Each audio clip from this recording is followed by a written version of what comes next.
Our drill for today are plank slides. So you can use socks or furniture sliders, whatever you prefer.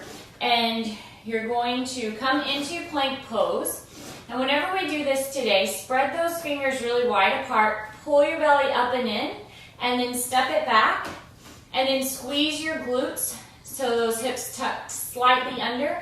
Push the ground away and feel how your upper back rounds just slightly so that all the muscles there are really fired up.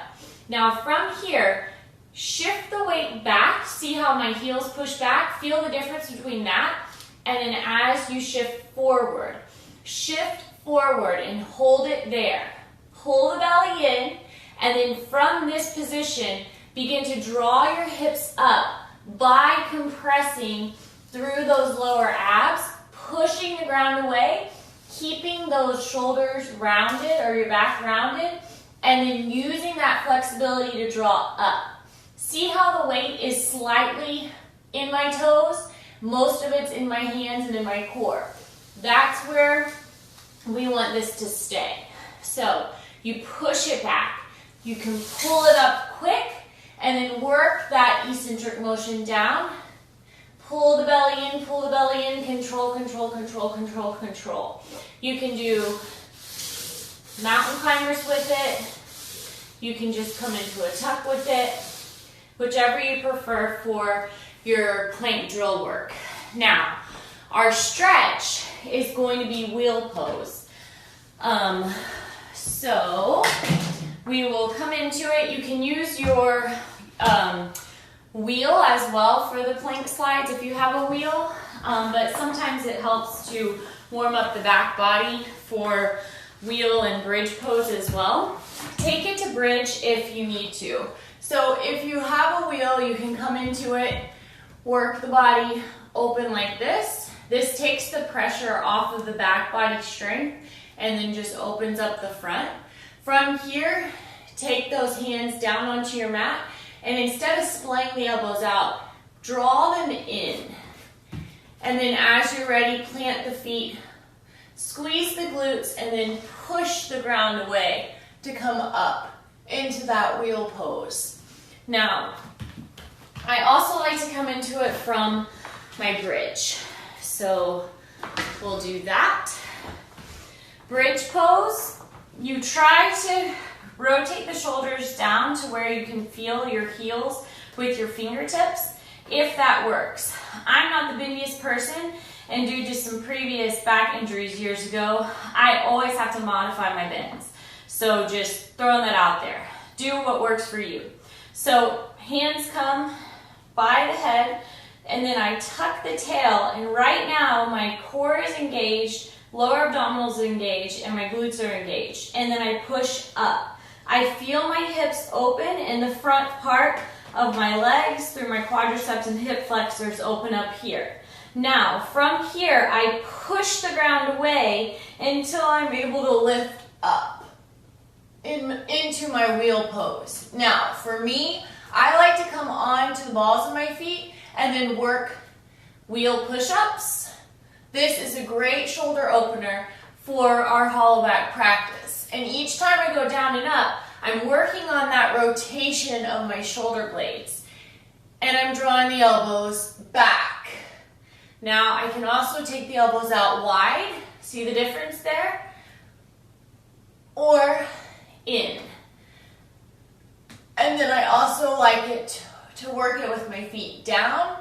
And then I just open the shoulders by pushing through my feet a little bit more. Work the gaze, shake the head out, whichever you prefer there.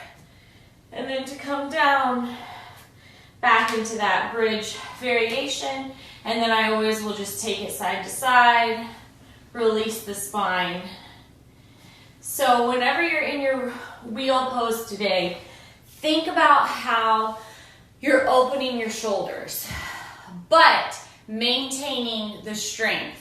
So that is the key and the balance for whenever we do hollow back handstand, which is a very difficult variation. And most challenges, that's like all you do is focus on hollow back. So Be kind to yourself, like always. One thing that I've noticed is if I start with my hands a little bit wider than shoulder width apart, and then I turn my hands out just a little bit. Because in that hollow back, you want to create the shelf through your shoulders so that that remains open and stable so that your hips and your spine can go up and then back. So we'll kind of play with that. I also find that tuck is a great shape for me, but work it with straddle, pike, half tuck, whichever you prefer. So we'll start out by coming into it, hands a little bit wider and turned a little bit more. And I'll come into a straight up handstand, like so. Now from here, I'm going to push the ground away even harder. And then I'm going to start to bend my knees and adjust as my hips go back. So I'm pushing, I'm rotating through the shoulders to create that shelf, and then I'm pushing the hips back, and then once that feels stable, I shift the gaze to where I find those double chins. And then once I feel stable, I work it deeper, lifting and shifting, lifting and shifting, until I find my edge. And that's when I usually will fall into wheel pose. I try to not fall into wheel pose, so a lot of times my hollow back won't be as deep. But thing that I wanted you to notice is that I'm moving with it. So whenever my arms are extended like this, my shoulders are drawing like this, I'm constantly going like that. Because as the hips shift over, that's how I'm maintaining my balance, by those little shoulder shrugs. So that's why in wheel pose, I like to do wheel push-ups so that my shoulder blades and my muscles are all getting used to that movement and then the stabilization. So it's difficult. You can practice it on the wall, and pincha might be a little bit easier if you do it in pincha. So practice that scoop. Try to keep the hands in line with the elbows, and you're going to come up with it here. Now, lift out of the shoulders first, and then I like to bend the knees, keep the gaze down, and then as my hips shift, I can actually draw open through the shoulders more if I change my gaze. So I change the gaze, I keep lifting out of the shoulders as my hips go back, and then I find that double chin. And then I allow the spine to lengthen out, not down, as I work that hollow back shape. So that's the other way to lengthen it, is to also think, lift your spine up and out, not up and then just straight down into that like rounded position that we see.